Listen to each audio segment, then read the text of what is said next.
बड़ी खबर ईरान युद्ध को लेकर सामने आ रही है। ईरान युद्ध के बीच भारत में हाई अलर्ट। भारत सरकार का बड़ा एक्शन, दूतावासों की बढ़ाई गई सुरक्षा, प्रदर्शन पर दिए बड़े निर्देश। आपको बता दें कि ईरान इजराइल अमेरिका युद्ध में अब तनाव और ज्यादा बढ़ता हुआ नजर आ रहा है। हमलों के बाद वेस्ट एशिया में बढ़ते तनाव के बीच अब भारत हाई अलर्ट पर है और भारतीय नौसेना यहां पर हाई अलर्ट पर नजर आ रही है और सीधे तौर पर साफ किया गया है कि जरूरत पड़ने पर संघर्ष क्षेत्र से भारतीयों की जो सुरक्षित निकासी के लिए ऑपरेशन चलाने की तैयारी अब जोरों शोरों से तेज कर दी गई है।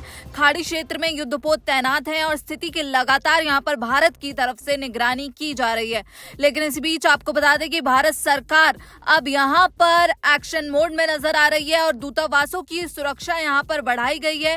खबर है कि गृह मंत्रालय ने राज्यों को एहतियात बरतने के लिए कहा है और इसमें सांप्रदायिक हिंसा भड़काने की आशंका को लेकर अब गृह मंत्रालय ने सतर्क रहने की बात कही है। आपको बता दें कि ईरान के supreme leader Ayatollah Ali Khamenei की मौत के बाद भारत के कई शहरों में विरोध प्रदर्शन तेज होते जा रहे हैं। जम्मू कश्मीर से लेकर लखनऊ से विरोध प्रदर्शन की तस्वीरें लगातार निकलकर सामने आ रही हैं। वहीं ऐसी खबर है कि एडवाइजरी में गृह मंत्रालय ने कहा है कि भड़काऊ भाषण देने वाले ईरान समर्थक उपदेशकों की पहचान करने और नजर रखने के लिए अब यहां पर आदेश दिए गए हैं। एएनआई की रिपोर्ट की बात करें तो दिल्ली में अधिकारी इस बात को लेकर भी चिंतित हैं कि अंतर्राष्ट्रीय घटनाओं का फायदा उठाकर जो चरमपंथी तत्व हैं वो स्थानीय स्तर पर तनाव बढ़ा सकते हैं। सरकार की तरफ से जो एडवाइजरी दी गई है उसमें खासतौर से भाषणों और बयानों का ध्यान रखने के लिए कहा गया है। तो यहाँ पर गृह मंत्रालय के द्वारा दिए गए निर्देशों में कानून व्यवस्था बिगाड़ने की आशंका के चलते सभी सुरक्षा एजेंसियों को अब विशेष सतर्कता बरतने के लिए कहा गया है।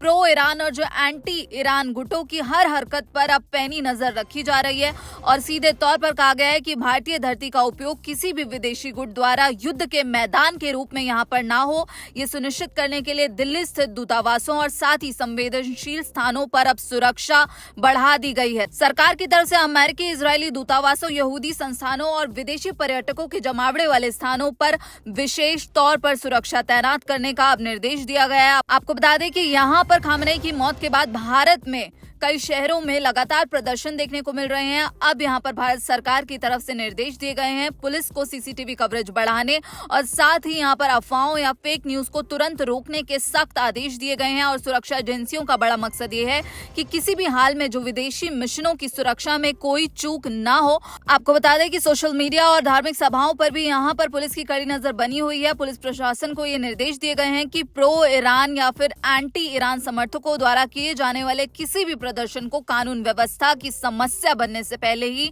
नियंत्रित किया जाए और लगातार सोशल मीडिया पर जो गतिविधियां चल रही हैं उन पर भी निगरानी रखी जा रही है। सरकार ने कहा है कि देश की आंतरिक शांति को प्रभावित करने वाली किसी भी गतिविधि को गंभीरता से लिया जाएगा। और वहीं हम देख रहे हैं लगातार ईरान, इजराइल और अमेरिका के बीच जो तनाव है वो लगातार बढ़ता जा रहा है। ईरान की तरफ से अब मिसाइलों की बौछार अमेरिकी एयरबेसेस पर की जा रही है। ईरान लगातार गल्फ नेशंस में अमेरिकी एयरबेस पर अब ईरान ने हमले शुरू कर दिए हैं और यहां पर ईरान के मिसाइल हमले अब तेज होते हुए नजर आ रहे हैं। ईरान ने सीधे तौर पर चेतावनी दी है कि ईरान अब रुकने वाला नहीं है। लेकिन इसी बीच भारत में अब हाई अलर्ट है और भारत की तरफ से बड़ा एक्शन लिया जा रहा है और भारत सरकार यहां पर अलर्ट मोड पर नजर आ रही है। फिलहाल इस खबर में इतना ही। बाकी तमाम जानकारी और युद्ध के हर अपडेट्स के लिए आप देखते रहिए दैनिक जागरण। नमस्कार।